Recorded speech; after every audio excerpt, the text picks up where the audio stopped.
Hello, and now we have Book 81, James S. A. Corey, Abaddon's Gate, the third in the Expanse series. Uh, and, okay, so you may recall that in the first two, we had some protomolecule, alien tech of some kind, show up on Phobos or Phoebe, on Phoebe. In circulating Saturn. And that thing eventually uh, became found by humans, and it went to Eros, where it infected everybody on Eros, and Eros was crashed into Venus to prevent it from crashing into Earth and killing all of humans. Well, the protomolecule in the second book, remember, went to Ganymede and was put into soldiers, and these were eventually defeated. Now, what happened at the very end of the second book is the thing on Venus created a ring, and that ring went out into space, out past Uranus. Now, why did it go out past Uranus and not further? Well, just so happens, as a quirk of science, is that the distance from Earth to Uranus is a certain number of AU, and to get to Neptune is almost twice as far. And so Uranus represents the edge of space that humans have been able to conquer, and that is actually comfortable to go on an Epstein drive. Actually, as a matter of fact, humans have not done anything past Jupiter in the Expanse universe. They've colonized, like Ganymede, a couple of Jupiter's moons, but for the most part, that's the edge of human space. So, okay, so everybody wants to know what's going on there. Unlike the first and second book, unlike the second book, excuse me, the first book only dealt with Holden and Miller. Those are the only 2 points of view. The second book dealt with Holden and Avarasala and Bobby Draper. And I want to say there was one other point of view that I'm forgetting here, but there were different points of view. Oh, yes, Prax's point of view on Ganymede. So those are the points of view in that book. In this book, in Abaddon's Gate, we continue to get Holden's point of view, but along with his point of view, we get Clarissa Mao, who goes by Melba. We get a guy named Bull, who is the security on the Behemoth. The Behemoth is what the Nauvoo, the big Mormon ship, that's what it's been renamed by the OPA and the people who control it now. And we get a fourth point of view, which is Anna. Anna, the preacher. She is a Methodist preacher.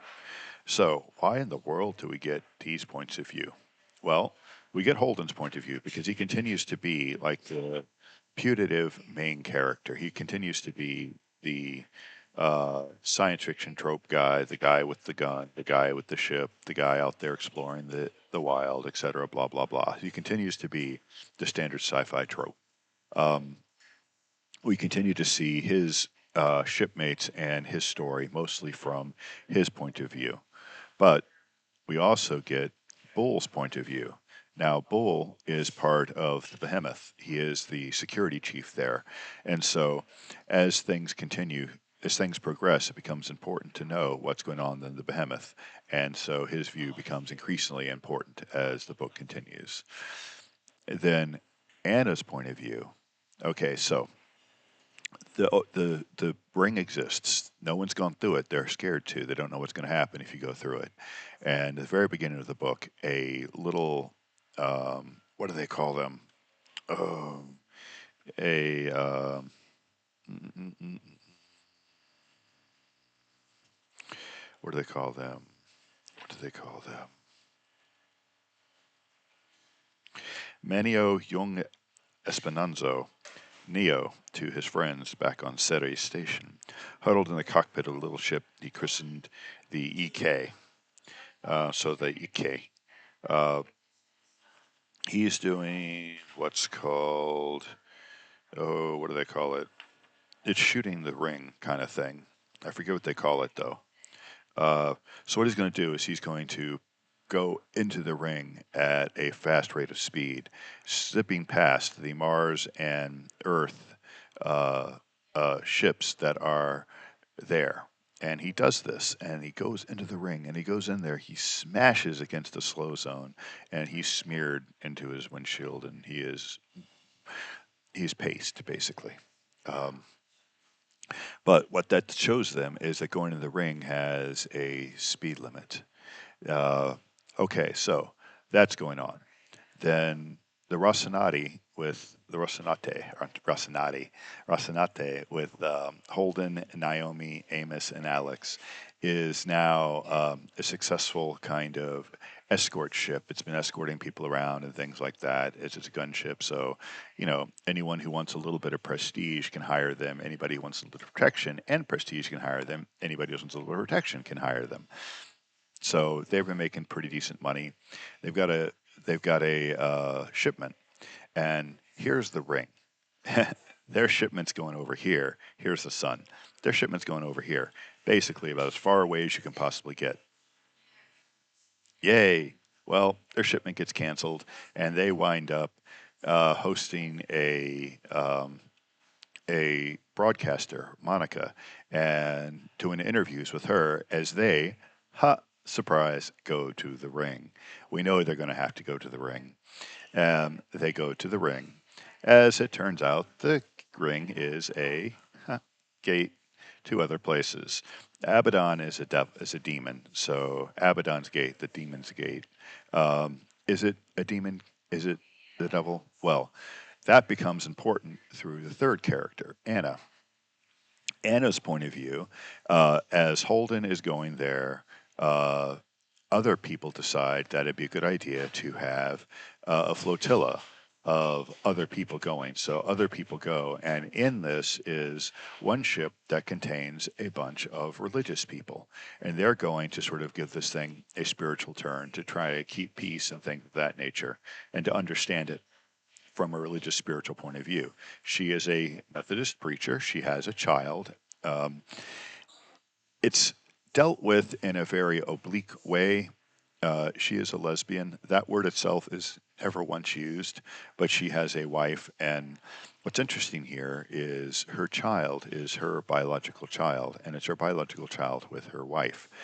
They apparently have mastered the ability to gene splice well enough that there was no actual sperm necessary, that they're able to take her wife's genetic DNA, genetic makeup, and combine it with hers in order to produce their child.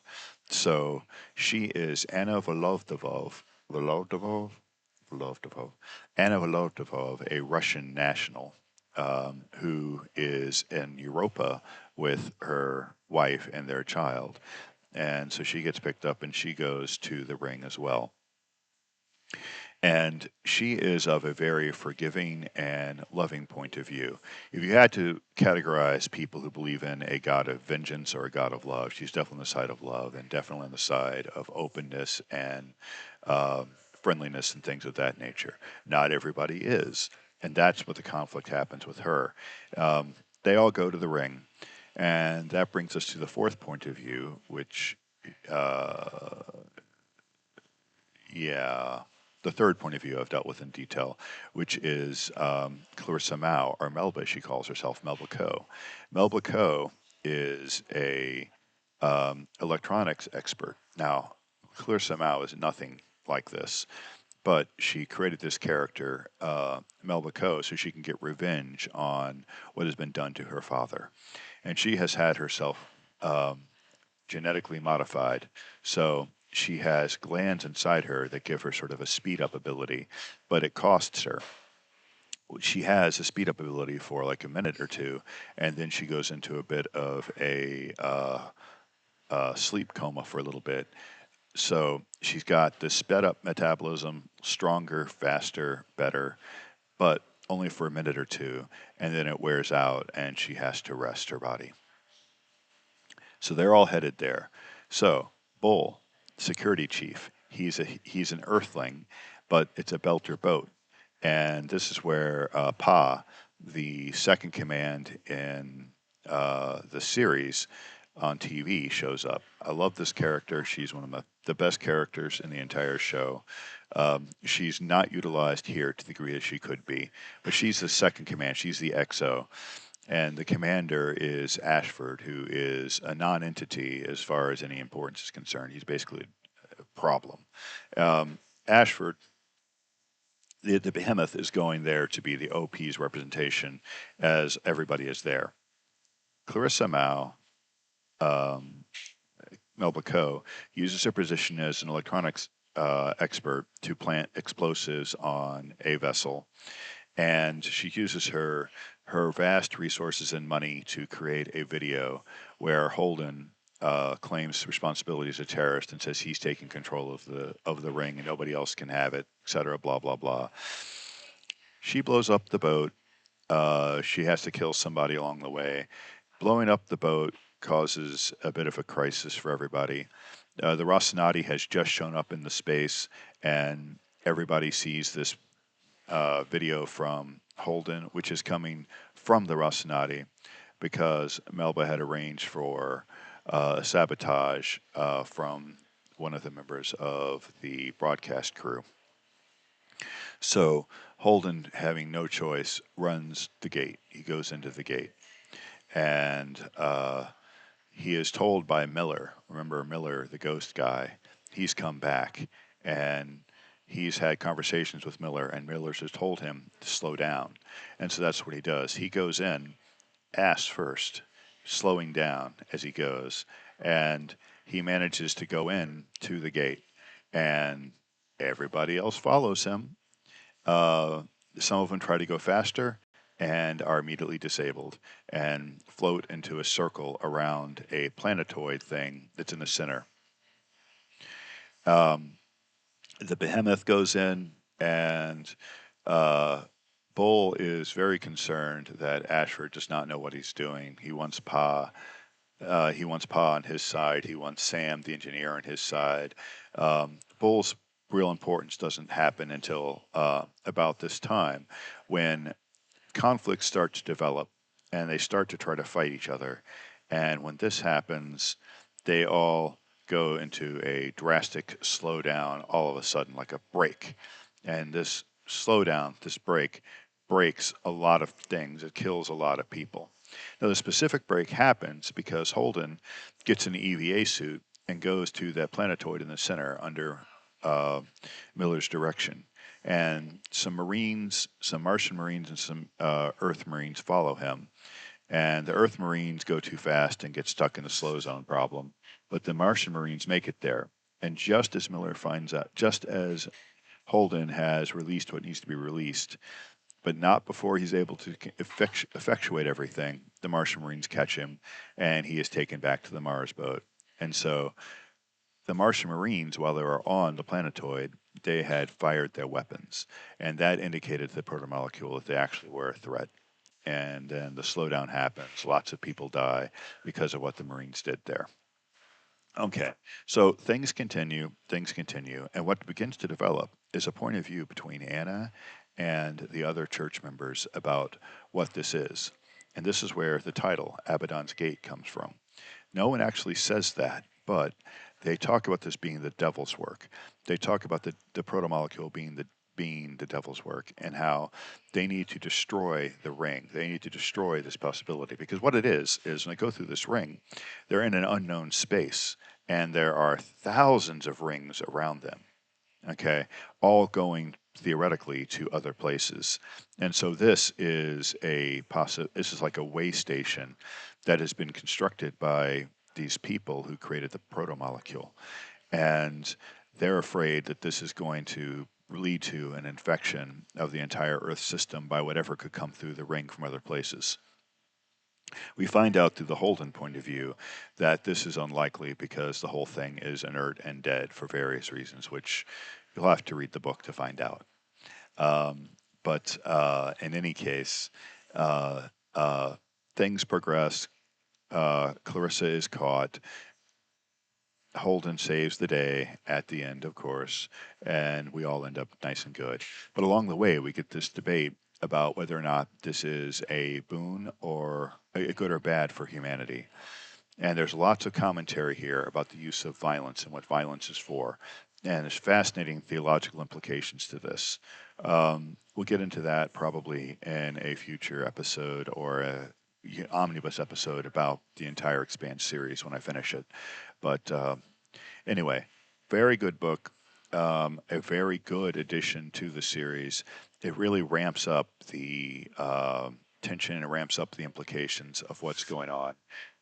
The first book works good enough as a standalone. The second and third book, the first and second books work together kind of as a standalone. You could end here too, ironically, with the gates open and the possibility of exploration. But of course, we know the series does not end. But this was the end of the original first three book contract, although I suspect well before this third book was published, the contract was renewed, and fourth, fifth, and sixth books at least were probably planned. So, uh, until next time, have a good day.